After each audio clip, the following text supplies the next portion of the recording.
Sometimes doctors worry about strep infection and not rheumatic fever, but sometimes they worry about a post-strep nephritis type thing. And it's nothing to do with the throat. It's other kinds of strep. Everybody thinks, oh, strep, they think sore throat.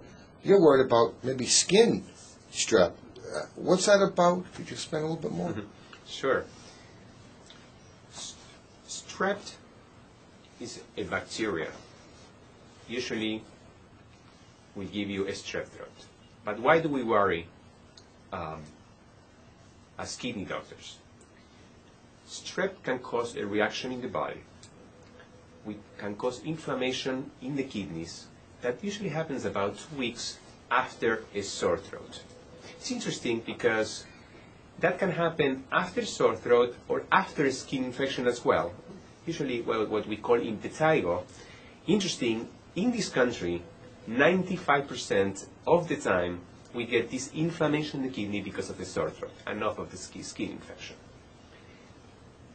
What happens is that the kidney is inflamed and it presents as blood in the urine is usually the main presentation. Parents worry a lot. That is a reflection of what's going on in the kidney. In the kidney is inflamed.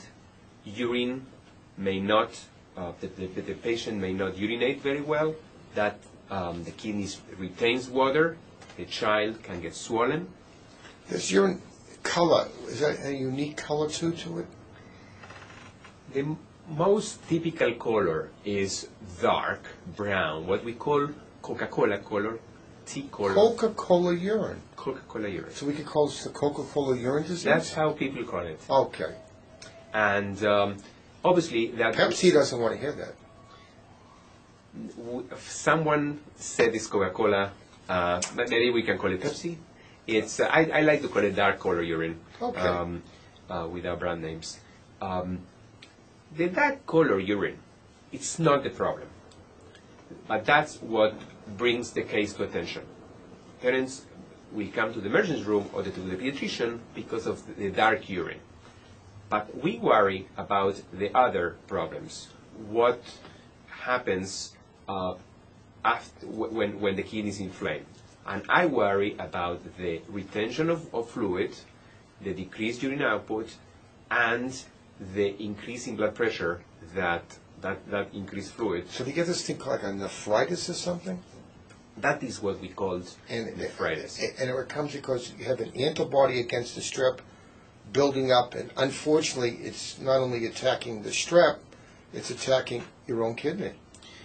This is what we call a cross-reaction, immunologic cross-reaction, where the antibodies against the strep in the throat attack the kidney that has this is kind of similar tissue, so the antibodies go into the kidney and cause all this inflammation.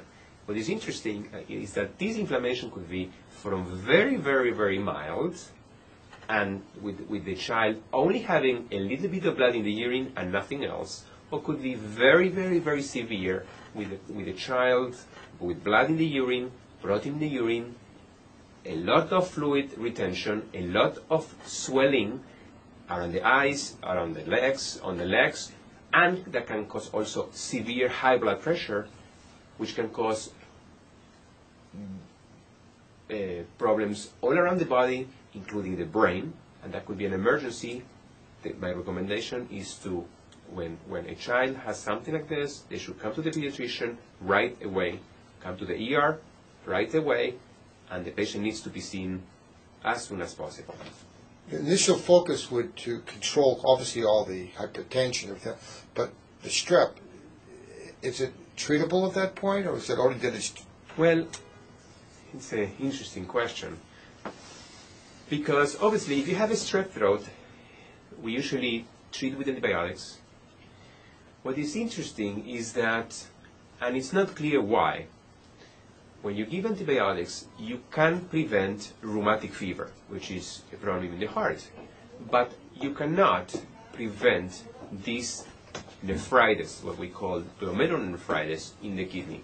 No one knows until now why you cannot prevent in my experience, if you treat the infection, maybe you cannot prevent, but maybe the disease is going to be less severe.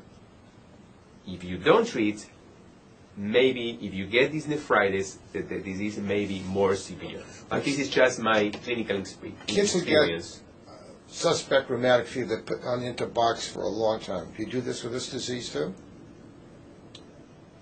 Giving prophylactic antibiotics. Actually, no, you don't need to give prophylactic antibiotics for this nephritis. So your focus is treating whatever it did in terms of hypertension and inflammation on parts of the body.